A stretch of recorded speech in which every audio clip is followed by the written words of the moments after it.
What's going on, everybody? Ryan the Mighty Quinn here, the Cornerman _MMA. We're going to get right into it. Enough is enough with this MMA scoring disconnect between the commissions, the fighters, the fans, the coaches, everybody.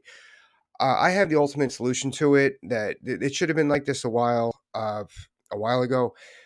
I presented it to Mike Mazzulli, the head of ABC Boxing, the president, the lead over at Mohegan Sun. He was receptive to this idea. He also implemented the packets return criteria. I kind of spoke about it a little bit with John McCarthy when we were on stations or listed. We kind of went away from it though because I like the way the conversation was going, explaining how scoring works, which everyone should check out. Um, Andy Foster was completely dismissive of it when we discussed. But guys, this has come up again now. It was compounded this last weekend with both Bellator and UFC. There was both some controversial decisions, as well as one judge, Mr. Douglas Crosby, that was involved in both. Now, um, I also had a little post on that as well. Now, we still have this disconnect. There's been a lot of solutions or a lot of ideas brought up what to do. Open scoring is a big one. I think that's still a thing that's still a thing that's coming. But with this past fight with Paddy Pimblett and Jared Gordon, I don't think that would have helped because none of the scores were identical. So I don't think open scoring would have helped this situation going into the third round. Everyone knew they needed to win the third round. Um, Now, on top, a lot of people are saying change the judge's view. That's another one that's kind of an option, but people don't realize that the judges need to be separate. They need to have a different angle to see if someone missed something else. That's one thing I defend the judges on is because how many times have we watched? Oh, that really dropped them. That oh yeah, I see it here on the instant replay. Oh yeah, I see it now. Oh, I see the groin shot here now from that angle. So the judges do need to keep a separate angle. That's really important. A couple of the other ones, adding more judges. No, that's stupid. I really believe that's stupid. As soon as you add 5 judges, it's still an odd number. People are saying, oh, we need 7, we need 9, we need 11. So the 3 judges works fine. Um, so here's my solution. Now, um, to understand this process and understand how you got to play the game a little bit, you need to understand how the process leading up to a fight event works. The communication between those with the fight commission as well as the fighters, to get your medicals done, all the pre-fight stuff. Now, on fight week at weigh-ins, the morning of used to be the afternoon of. The morning of, that's where you have your weigh-ins meeting, and the commission lead or refs usually talk to you how the rules are, not the scoring, how the rules are. Scoring kind of has been mentioned lately. Like I said, Mike Mazzulli with his packet that he hands out now at Mohegan. Now, that's when you have the fighters' attention. That is the time that to speak with them on things. That's how they do it. That's why they take their medicals. That's when your physicals taken, everything like that.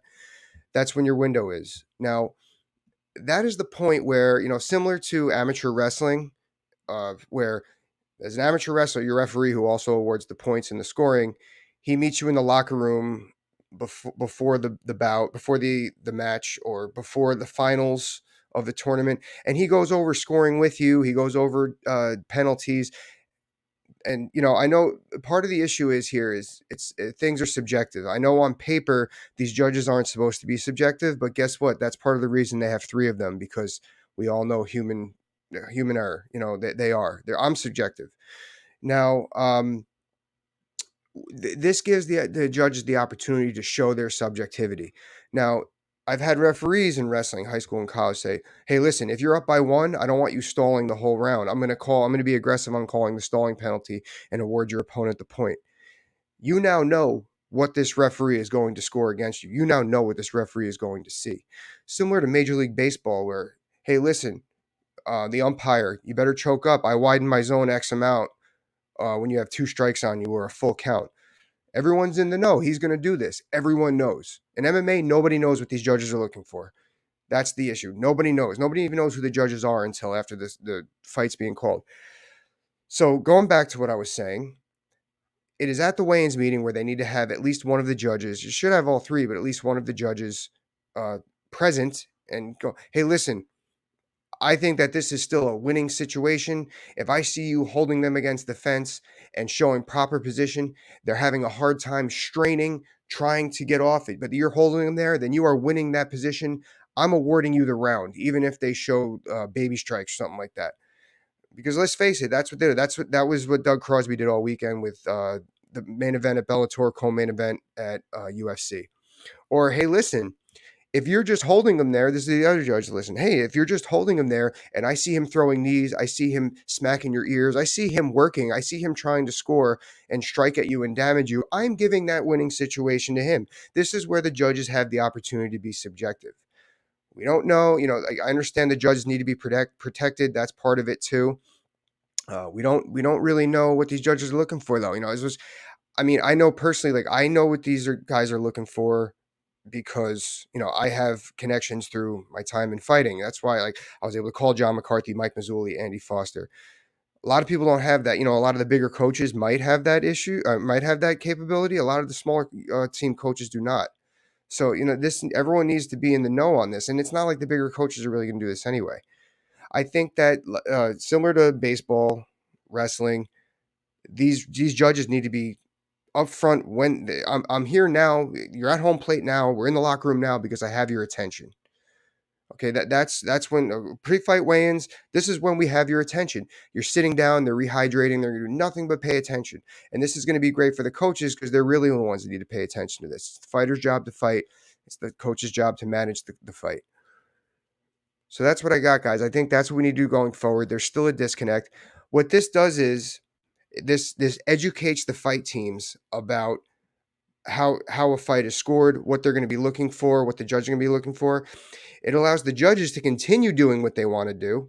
And let's face it, how much fun would the media have with this? How much fun would it's similar like, oh, this Angel Hernandez, horrible. Angel Hernandez is like the Doug Crosby of MLB, for those of you who don't know.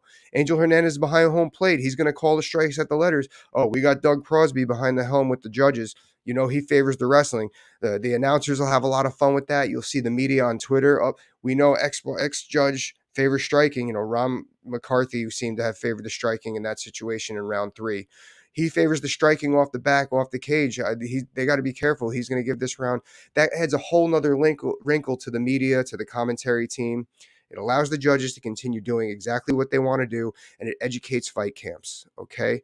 This is the first step in going forward towards getting on the same plane.